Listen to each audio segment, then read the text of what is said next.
Rotom is not a very good Pokemon. Wait, I should explain. Pokemon Legends Z to A is an upcoming Pokemon game, probably along the same lines as Pokemon Legends Arceus, and is hinted to bring back Mega Pokemon in some shape or form. As of the time of this writing, we don't know how Megas will be incorporated, so all we can do is speculate. In comes Rotom. Rotom, being my favorite Pokemon, was first introduced in Pokemon Diamond and Pokemon Pearl. At the time, however, it had mediocre to terrible stats, with its one saving grace being an electric type that was immune to ground. However, that all changed with the release of Pokemon Platinum. In the game, it introduced 5 new appliance forms, where Rotom was much better, with some of its forms even making it onto competitive Pokemon teams throughout the years.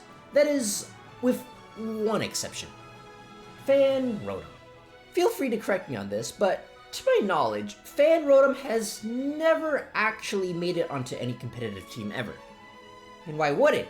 With the same exact stats as all the other appliance forms, but an essentially useless ability, why would anyone pick our poor budget air conditioner for their team? Now, that's where I come in. Hello everybody, my name is Kenyaki, and today I'll be using the powers of Fakemon. Using the powers of Fakemon, I've created a whole new Omega for the Ghost fan. And why stop there? Why not create 5 new forms for every form while I'm at it? There's just 2 problems. I've never drawn a Pokemon before. Oh, okay, maybe not never, but I've never drawn in the Pokemon art style. And my shading tends to lean towards more sharper, more exaggerated neon colors. Plus, I'm a storyboard artist, not an illustrator. And storyboard artists, in case you didn't know, are infamous for not having the patience to finish a single drawing. Because we never need to. But ha! I'm not going to let something as trivial as mere patience get between me and my love for the little electric light bulb looking Pokemon thing. I mean, how hard could it be? Right?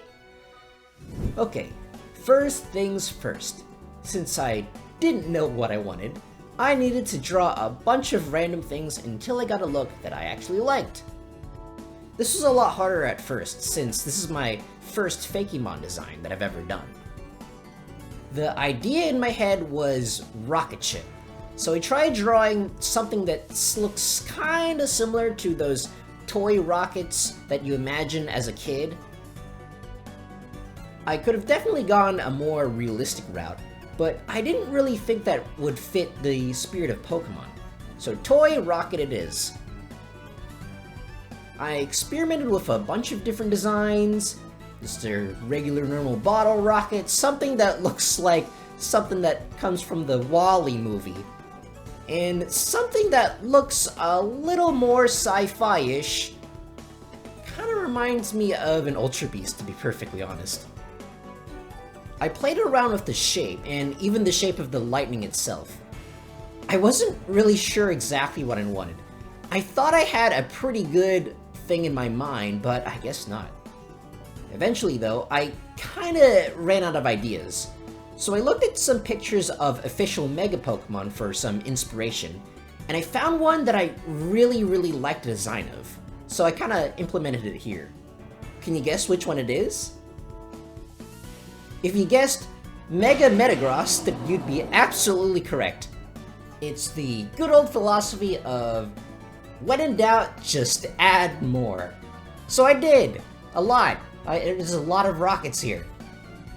It actually kind of took on a rocket firework design, which I actually really like. And next, I added the electric designs. I wasn't really sure how I wanted it to look. Well, okay, I originally wanted it to be super sparky and electric, but then after looking at it a bit closer, I realized it would start to get really messy since there were 4 rockets.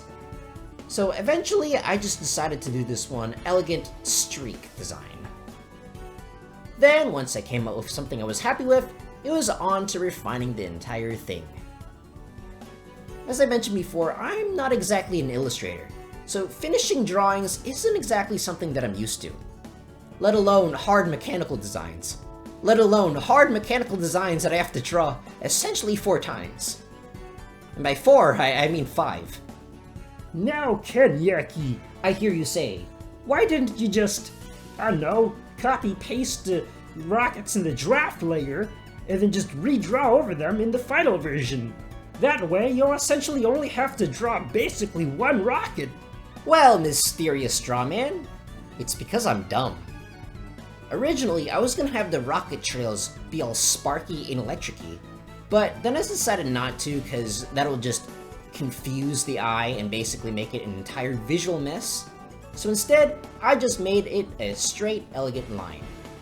And I just made the top part more sparky and electric instead. And this is something that I carried forward to the other designs as well. Each of them will have a unique electric trail. Oh, and here's another thing that's really important for aspiring artists. Layers! Putting everything on layers is important. I forgot to do that, so everything's a giant mess. I essentially had to go back and painstakingly manually cut and paste all the single individual rockets and put them into their own foreground, midground, and background layers. That way they won't interact with each other in ways that I didn't intend. Remember, a stitch in time saves 9, and making layers will thank you laters. Like I mentioned before, my shading style is more sharper with unusual colors. So shading in a conventional style isn't exactly something that I'm used to, especially if I want it to look like Pokemon. With Pokemon, shading is basically the key. If you don't get the shading down, it's basically not a Pokemon. Eventually though, I got it to where I think it was close enough, and then I went forward and started shading the electric trails. Fun fact, before I even started doing this video, I didn't even know that Rotom's electric aura was even shaded. Just goes to show that the fastest way of remembering something is by drawing it. So after I added some cool decal bits to the tail, I changed the color of the rocket's electrical aura so that you could more easily pick them out from the rest. And I think we're pretty much done. Rocket Rotom, the Plasma Pokemon, an electric type with a ghastly motor ability, and is the Mega Evolution of Heat Rotom. Its Mega form can move its main body individually from its 4 auxiliary rockets. It is also cool enough to have a Pokédex entry, even though it's just a Mega and not a regional form. When it Mega evolves, Thunderbolt changes into Wild Charge, and Overheat becomes Flare Blitz. For its stats, in case you didn't know, all Mega Pokemon, save for Mega Alakazam, get an extra 100 stat points to redistribute over its base stats, HP excluded. Now originally, I wanted the new Megas, which I've dubbed vehicle forms, to be really fast, really heavy hitters, kind of like the inverse of its appliance forms, being somewhat bulky, slower special attackers. So, to reflect this, I put most of the extra stats into speed and physical power, as well as lowered its special attack by just a bit. It now has 5 more speed than a Shen Pao. I've also buffed up its defense and special defense by just a tiny smidge. That's right, Mega Rotom is technically almost as tanky as Appliance Rotom. Now, a common trend among new Fakemon creators who are mostly on the art side, or have less experience balancing games, is to either make their Fakemon too underpowered or way too OP. Ghastly Motor. Its durable electric motor allows the Pokemon to float in the air, giving it full immunity to all ground-type moves, as well as protecting the Pokemon from recoil damage. Essentially, this combines both the Rock Head ability and the Levitate ability, removing its 4 times weakness to ground, as well as avoiding killing itself with its new recoil moves, which I believe works off of damage done and isn't actually affected by the user's defense. Kind of a problem when Rotom only has a 50 HP stat. With this, Mega Rotom should be much easier to use, Oonga Boongaing its way to one-shotting everything in sight. It's just, I think I'm forgetting something. Something to do with an ability. Something important. Ah well, on to the next one. So unlike with Rocket Rotom, I had a bit of an easier time with Wash Rotom, now that I've already finished one form, and so now I have a better idea of what the heck I'm actually doing. Although I originally wanted to go for a boat theme, I wanted to try my hand at some submersible themes, just in case I found some that I liked. It's here that I kinda went ham with the electric aura surrounding Rotom's body, kinda taking the concept of electricity being an extension of Rotom's body and just cranking up to an 11. I had a really strong image of a shark in my head while drawing these, so I kinda wanted to incorporate it in every single design here. So now this design, this one right here, I actually really liked it. I didn't end up going for it in the final design though, but if I had to pick a close second, then this would definitely be it. It honestly kind of reminds me of a Matang, but wearing latex gloves. I actually took a pretty long time deciding between the three of these. I liked number 3 a lot, but unfortunately, number 2 just fit the design of a really fast, hard-hitting striker way better than a clunky sub could ever do. So I went with the boat instead. I don't always do this in my drawings, but sometimes I create another step by refining what I've already done before finalizing the final version. And sometimes I just go to the final version, but for this one, I just went to the refine stage. Now the arms there were originally supposed to be just regular turbines, but I wanted to reuse that concept for a different Rotom, so instead I just made them torpedoes, carrying over the sub motif. Because, you know, who doesn't like torpedoes? It took a bit of finagling about, but eventually it got the torpedoes to look exactly how I wanted it to. Next was to make the electric aura blade things. I was a bit reluctant to use these blade concepts because I wanted to reuse them for a different Rotom form, but they seemed a little too cool to pass up, so I just stuck with it.